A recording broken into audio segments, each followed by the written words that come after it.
Hey guys, it's your girl Aisha, aka geekxxchic, and I'm back with another review to The Flash. This is reviewing episode 6, which was called The Icicle Cometh, and this was about the Killer Frost storyline. Basically, since the beginning of the season, we've been teased with the idea that Caitlyn's dad was still alive, and we finally got to see him and get the backstory on exactly how Killer Frost came to be in this timeline. This is the, I don't know, third or fourth rendition of how Killer Frost might have come to be for the show, but this is what we're going with so far. And we had a little bit of a B plot going on, of course, with still moving along the Cicada stuff. So it was interesting. Honestly, if I was to grade this episode, I would give it like a C. I feel like it was really heavy-handed the way they handled the Caitlyn storyline.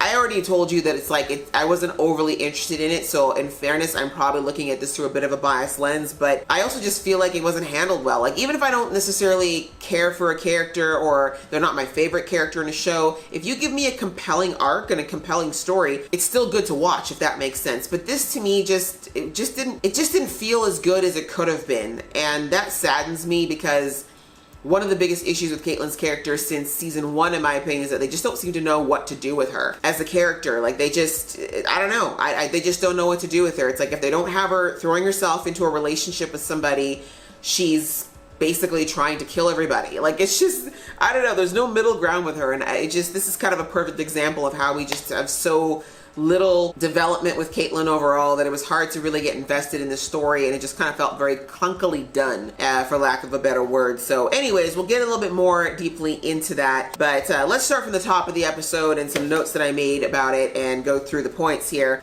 First off, with the girl with the blades like Baraka. I couldn't think of it at the time, but for those of you who are Mortal Kombat fans, the first thing I thought was like, oh my god, it's a female Baraka! Chick could make spikes with her hands. That's insane. Interesting to see that the dagger actually seeks out metas. I didn't realize it did that. Like, I knew it obviously drew power from them, but I guess it is a dark matter magnet in a way, or a sensor. So interestingly, we know that Team Flash has their own dark matter sensor that they've used. You know, the little thing that looks like a pocket watch. This dagger is basically the exact same thing, except I feel like its range is probably a lot more powerful than that of what Team Flash has. And we saw that Cicada hunted this girl down. At first I thought he was just attacking people innocently, but we heard later in the episode that apparently this girl's been attacking people. But again, we don't know the full situation.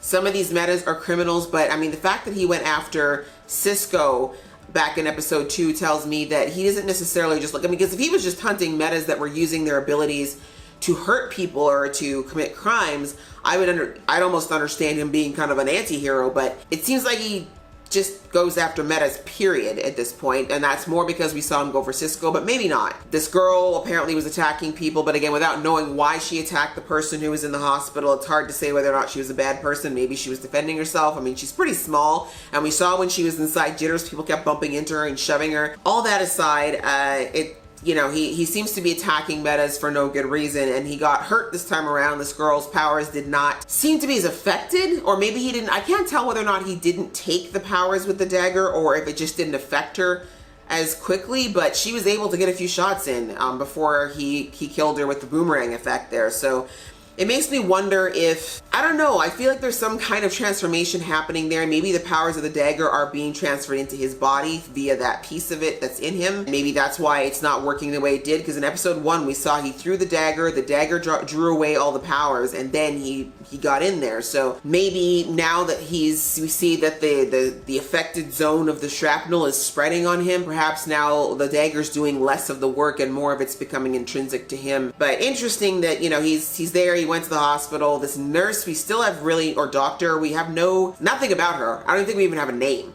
We don't know why she's helping Cicada. We don't know why she's aiding and abetting someone that she knows is killing people. It just seems very strange that she's so, especially since it feels like she didn't meet him until whatever happened to his daughter. So it just seems strange that she's aiding and abetting someone who's killing people, even if they are just metas.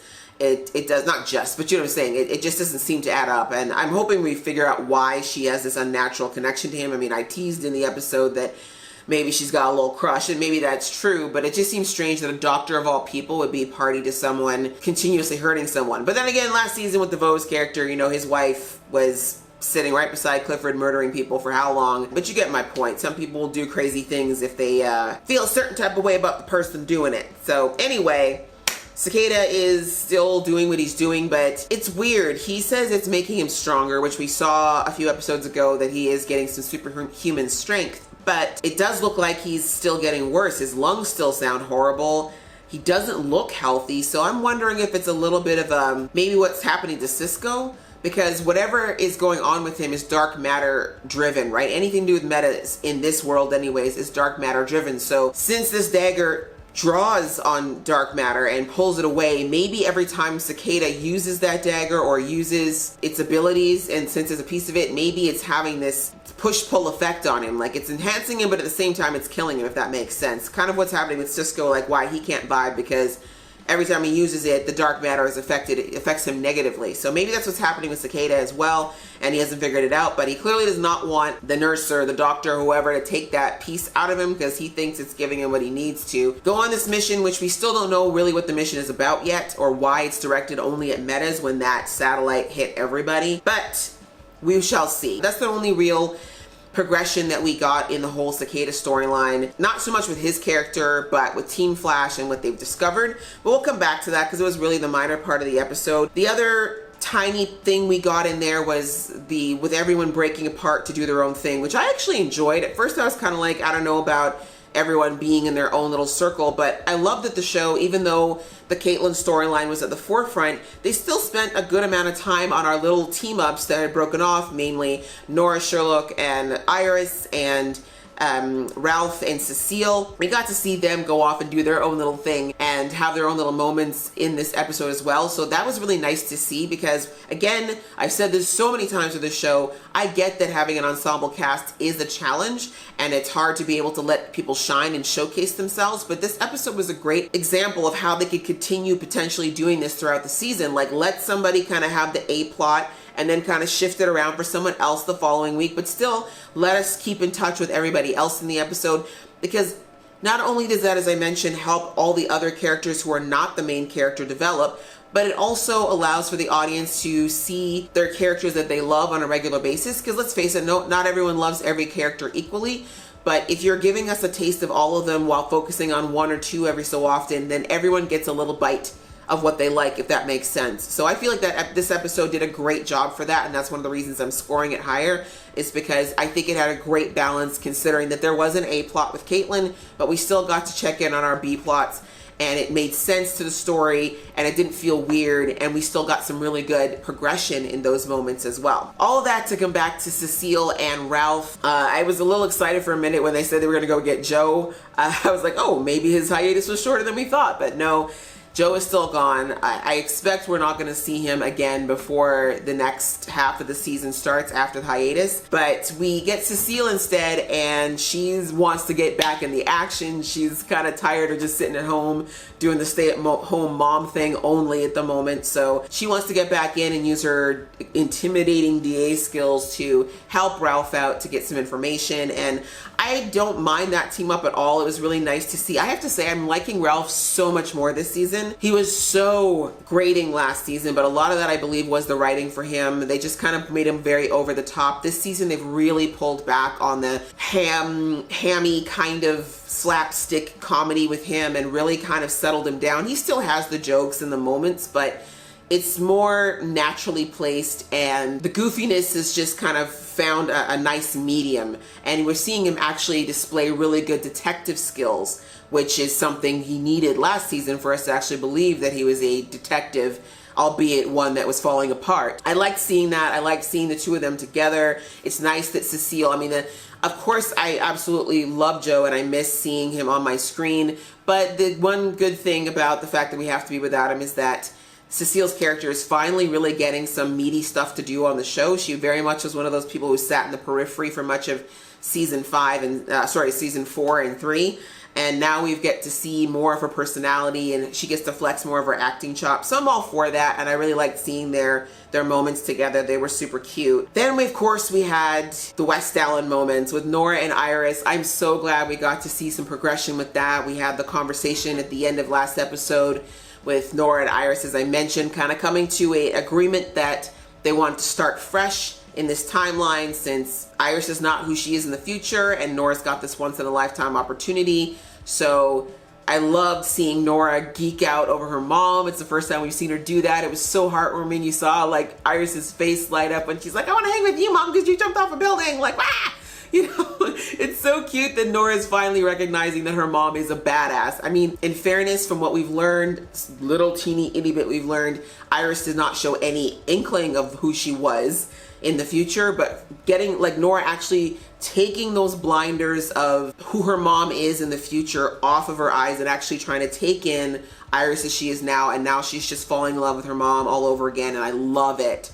I love seeing them bond. It was so great to see that positive relationship between the two of them. I didn't even realize how much I needed to see that until it was happening. Now Iris getting a taste of what Barry's had to deal with since the first episode of having, you know, Nora right there and just so eager. But of course Iris is eating it up because she wanted that from the get-go. So I'm loving it, and I'm hoping that they do get to continue to bond, that they got to bond over what Iris did, you know, her cool tidal wave thing that she did that was different than Barry's, and getting to teach Nora something about her superpowers as well. That was a super cool moment. Sherlock was kind of just an interloper in this episode. I'm not surprised. I feel like the Wells in this season is going to be very much a peripheral character for the majority of this season, which I'm okay with, honestly, if he has to be the Sherlock character. But I did like seeing all those West Allen moments. It was cute to see the two of them together, and I want to see more of it. I'm wondering how long it'll, I don't know, something in me, I can't help it. I feel like we're setting up for something though, now that things seem to be all smooth on the West Allen front. But that could be leading us into, of course, more of dealing with Cicada, but more importantly, figuring out this bigger, I think, long-term plot of who told Nora about the chip and who tried to turn her against her mother and potentially even her family. That's still to come down the line, but I feel like all this wonderful bliss we're seeing with the West Allen family right now is short-lived, but I'm gonna enjoy every moment of it as it stands because it was super cute to see, and of course the chemistry with those two actresses is great. Now finally on to the Icicle / Killer Frost storyline, which was the main part of this episode. As I said, it was sadly kind of the weakest part of the show, unfortunately. And just in the sense of, I feel like it was just very clunkily done. They tried to fit way too much. After all this buildup we've had, it just felt very rushed and unfulfilling. And it actually reminded me of how badly they handled the whole Francine storyline with Iris and her mom. But we had the whole thing where we found Caitlin's dad, and of course from the second of him being so ho-hum, golly gee whiz, I'm so glad you found me and I love you, Sparky, and everything's great, I knew right from then, nuh-uh, this ain't right, something's wrong with this guy, everything's too right. Like, if this dude had truly been trapped under or in a bunker for 20 years, desperate to get out, like, homie would be squirrely AF. You know what I'm saying? Like, he would not be all placid and, oh, you know, I'm so glad you finally found me. That's great. Just been watching you on my little stalker telly here and everything. No. You would be all over the place. You know what I'm saying? A normal human would not be as placid as this man was. But obviously it was to get Caitlin's defenses down. We already know she'd be desperate to do anything to get this relationship with her father that she's clearly idolized in her mind. A parallel to the whole Nora and Barry storyline, which of course Cisco brings out later. But thankfully Cisco was not buying it. My man, he just knew in his gut that this was a little too good to be true, and definitely didn't like the fact that Papa's story did not check out. He basically did what he had to do, which was do the investigating, because Barry, of course, is in familial bliss at the moment and wanted to believe that everything is hunky-dory, which, considering how suspicious Barry was of Nora at the beginning of the season, you think he would be more on Cisco's side, but I guess, you know, he's got a lot going on. They're really emphasizing how smart and deductive Cisco is, and we used to see that a lot in season 1. We haven't seen it of late, so I'm really glad to see that they are focusing on that, since they're not having him do all his vibing powers right now. And I love that he just wasn't willing to accept that and did his own investigation and found out, shock, that her dad was lying.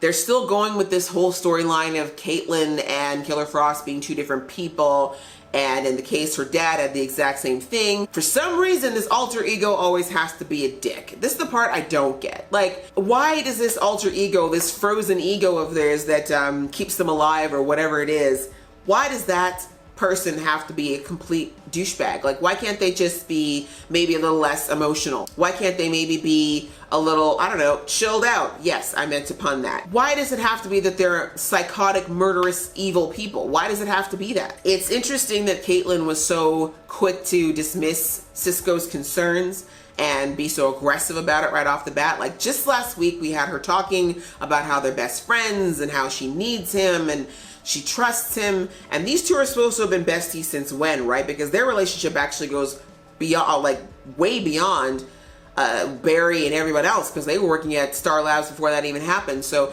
this is a longtime friend that she's supposed to know and trust. And she's so quick to tell him that he doesn't know what he's talking about, that she doesn't trust him versus her family that's clearly been built on a bed of lies. Do you know what I'm saying? Like, if there's anything Caitlyn has learned in the last few months, is that her parents lied to her constantly. So why would you not trust your best friend who you've known for years now, who's been perfectly honest with you? You're not gonna believe him now. You're gonna believe the guy in the room who lied about everything and hid himself away because he was doing dangerous tests that could have hurt everyone. Okay. That makes perfect sense, Kate. And then she said a lot of lines that, see, the things that they have Caitlyn always drop in these episodes, and then they try to just pawn it all off on Killer Frost. She said in there that remember when Barry came back, you know, after Cisco was like, dude, you're not being objective about this. You're coming at this as a father. You're not coming at this as a person who should be looking at the gaps and the loopholes. He comes back, Barry, to try to talk to Caitlyn, and what does Caitlyn say? She says basically that she doesn't have her mom, so her dad's the only family she has, and that she's been empty since Killer Frost has been gone. So let's just take a second to analyze those two lines. They may seem innocuous, but they're really not. To me, this is the whole foundational issue with the whole Killer Frost storyline for me when it comes to Caitlyn and Killer Frost. I mentioned in the last episode that Killer Frost has very much been used as a scapegoat for Caitlyn to be able to be awful to people and do terrible things, but do it under the guise of, oh, it's another personality that I can't control, and that I would never do that. It was all Killer Frost, even though there are numerous examples of when Caitlyn's done shady stuff on her own. Here in this episode, Killer Frost is apparently supposed to be gone. Yet Caitlyn is the one who says that she doesn't recognize Team Flash as her family. She said it, and she basically said in so many words, y'all aren't my family, that's my family in there. That murderous guy in there, the guy who's lying to me and my mom who's lied to me my whole life and I have no relationship with, they're more family to me than you who've been here, saved my life numerous times, been there for me, supported me, forgiven me for horrible things over and over again. But y'all not my family, they are. Caitlyn said that, okay? Not Killer Frost, Kate said that. And then she follows up by saying that she's hollow without Killer Frost. Killer Frost, who the list of, she's kidnapped people, she's killed people, she conspired to murder Iris, she conspired to murder Barry, she's tortured people. The list goes on of the things that Killer Frost has done with absolutely no remorse, rarely even, I don't think she ever has even apologized for that behavior. That's this person who 2 seasons ago Caitlyn was swearing up and down she wanted nothing to do with, was evil, hated her, didn't like the kind of person she was. But now she's hollow without her. She can't even function without this murderous sociopath of a personality being there on her beck and call. What does that say about Caitlyn? Like, it's so frustrating because these are the reasons, like I said, it just makes the storyline so frustrating with her, because we're supposed to believe that Caitlyn's this perfect, innocent, I do no wrong person unless it's via Killer Frost, and yet she's yearning to have this person in her life that has caused all kinds of trauma to her relationships and her life. She doesn't even see a point in her life without it. Hollow. That just speaks volumes to me is all I'm saying. And these are the kind of things we've seen over and over again with Caitlyn and Killer Frost. And Killer Frost did not just evolve from nothing. It's a part of her DNA. That's what her father actually said in this episode. So this is part of Caitlyn, but they get to just put it in this nice little bow of Killer Frost and absolve Kate from anything and any wrongdoing. But in this episode, Caitlyn was a jerk. She really, really was. Let's be real. And then, of course, at the end, she gets up, and after Killer Frost has to take care of business, Killer Frost is the one who ends up saying that the Flash is her family and that her dad is nobody who should be in her life. Like, what? How? What? Like, I'm just... Anyways, I don't want to rant on this too long because I don't like being negative. It's just, I don't want to dislike it, but this character and this whole arc with Killer Frost has just been so clunky and inconsistent from the start, and I just wish the writers had not even gone into it if they couldn't figure out what they wanted to do with it. Like, if you wanted Caitlyn to be a meta, if you wanted Killer Frost in this show, you should have done one of two things. Either you should have waited until a later season to introduce it and actually have it as a thing where Caitlyn has to grow into it and figure out how to deal with how she feels. I would sooner believe it and be understanding if we had Caitlyn, when she turns into Killer Frost, have side effects like her emotions being suppressed and her impulse control being lessened. Like, she's still in there, but she just has a harder time facing or dealing with those things. But she's still genuinely, at the core, it's still her. That would have been really believable and actually a really cool arc to watch her work through how to deal with that side of herself. Or the other option they could have done was actually have another Earth version of Caitlyn come into the picture who's been Killer Frost all along, and maybe watch her go from being someone who uses her powers for evil or had no cares in the world about how she used her powers and learn to tame them as she becomes part of Team Flash. Do you know what I'm saying? Like, either one of those would have been cool character growing arcs that didn't just be this mess that we've got now of this whole dual personality nonsense that we've got going on. And then the fact that they extended it to her father did not make it any better. We had no resolution. And then he just shot off into space. He's just somewhere out there.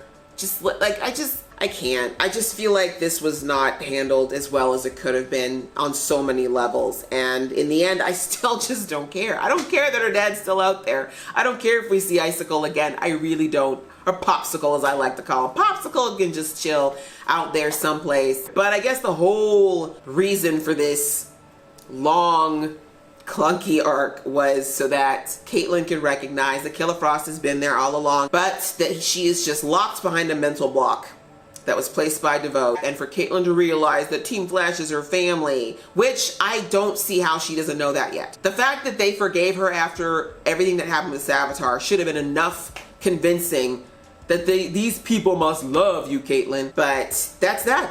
We now know the origins of Killer Frost. But all in all, that was the episode, guys. Like I said, the A plot wasn't my favorite, but I did like seeing other aspects like Team Flash working so well together. The vibes of all the different members of the team. They weren't all together, but the fact that they were apart and they still were part of the overall main storyline was great and well done. I want to see more of that happening in the future, but again, with hopefully more interesting storylines. That's it. What did you guys think of this episode? How did you feel about the whole Killer Frost thing? Do you think it was well done? Do you think it needed to be done? Am I just being overly critical? Please let me know below. And let me know also how you feel about the fact that Iris and Nora are getting along. Do you think that this is smooth sailing until the finale, or do we feel like this is just the calm before a storm? I'd love to hear your thoughts on it. Please leave them below, guys. Let me get in that convo with you. And if you like this video, please click like. And if you want to see more from this geeky face, please click subscribe. Until next time, see ya.